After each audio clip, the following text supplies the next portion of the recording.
At the heart of student life at Florida Agricultural and Mechanical University is a new face with a fresh perspective.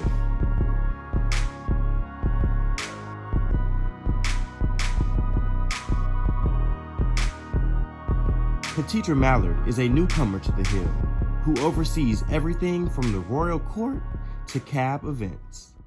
Hello, I am Teacher Mallard. I serve as the director of the Efferson Student Union and student activities here at Florida A&M University. My journey is more than just a relocation, but in the bigger picture, it's transformation. So, what initially drew you to enroll at FAMU in Office of Student Activities? So when I think about my professional journey, I've always thought about where I wanted to be and where I've always been. Prior to me being here, I was at a very notable HBCU. When I think about my professional growth, that's also very important to me about making sure that I'm aligning myself with the goals and values of the institution. When you think about student life, you always think about these amazing institutions that are doing great things, and FAMU is definitely at the top of it. And when I think about how I want to continue to grow within my journey and career, I couldn't think of any other place to align myself as far as an HBCU, and then being the number one HBCU, and then the competitive nature that I have. And I've been so blessed and afforded to be able to come here and meet amazing students like yourself, and being able to come here and do innovative, creative projects. And I cannot wait to go into year 2 to do amazing things. Okay, so my next question for you is, you oversee so many aspects of FAMU, such as the Royal Court, Greek life. How do you manage such a wide range of responsibilities in one day? So I think every day presents something new. I always tell people working in this role, there is no day that's the same. Every day looks different.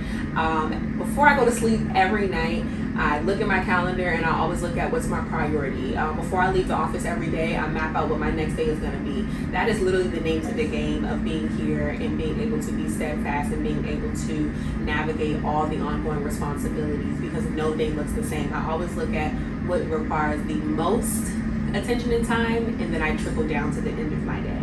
Okay, thank you. So my next question for you is, how has managing student life during the transitional presidential period shaped your perspective and experience? Well, I think, a lot of people have already asked me this question, just being very transparent. And my primary focus is, am I supporting students? Because no matter what is going on at the top, and no matter how much transition there is, there's always students that still have to be served. And my goal is to always make sure that no matter what's happening, no matter who's or what the institution is going through, that I am still here serving students and making sure that I am still giving them the most amazing experience that I know that they deserve at the institution. I actually love that answer. So my third question would be, what does a typical week look like for you? Like I just said, there is no day that is the same. So some days can be really busy, where I have 5 to 6 to 7 meetings in a day, where right now, like, we're planning welcome week, and we're planning homecoming, and we're planning parents and family weekend, and we're also planning all these wonderful activations, and we have set Fridays. There's so many things that we're doing and that we're looking at, all the way down to our leadership development, welcoming our new students, our retreats. And so a regular day right now is just really filled with planning. I also have a lot of work travel, and so some days I'm here, some days I'm working remotely, where I'm also taking care of other things that are moving the institution forward and showcasing our student life. So no day really looks the same right now. I'm also onboarding new staff.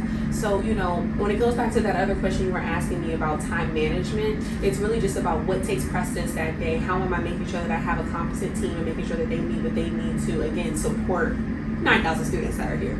Okay. And one of my last questions would be, if you could tell your past self something before taking this role, what would it be? Give yourself grace. I am a very high achieving person, and I understand that my ambition is so high and I want things to happen swiftly and fastly. And sometimes I don't always extend myself grace because I am such a hard worker. And I think sometimes when I miss the mark, I feel like I'm failing my other team members, but I'm not. And so being able to just extend grace to myself and understand that good work is still being done, no matter if it's measured as large or small. Thank you. And my last question for you is, what was the culture shock that you experienced working in this office, working at FAMU? Like, what was the moment you were like, wow, this is not JSU, this is not my alma mater? Like, what was it? What was the moment? So I think it was my first football game. I think it was my first football game when I just saw so much orange and green, and I was like, oh, everyone is like, we don't play. I was like, We this don't play. is Rattler Nation Down. for real. Mm-hmm. And I think it was then when it clicked when I went to my first game and I was in Bragg when I understood like what it meant when people say, oh, we brag differently, or oh, we brag different, right? Or what it truly means to have that school pride and school spirit. And not that the other institutions that I was at didn't have that, but it just is embodied so much differently here. I can say that through and through and through. I tried my hardest not to assimilate, but I was like, oh my gosh, I just feel like it's only right. You know, this institution is so unique, and so there's no other HBCU with these colors. There's no other HBCU with this mascot. So in itself, it's already so unique and special. But it was that first football game, and I was like, wow, I work here. This is happening. This is home. And this is my new home. I love that. Well, thank you so much. No problem. Thank you.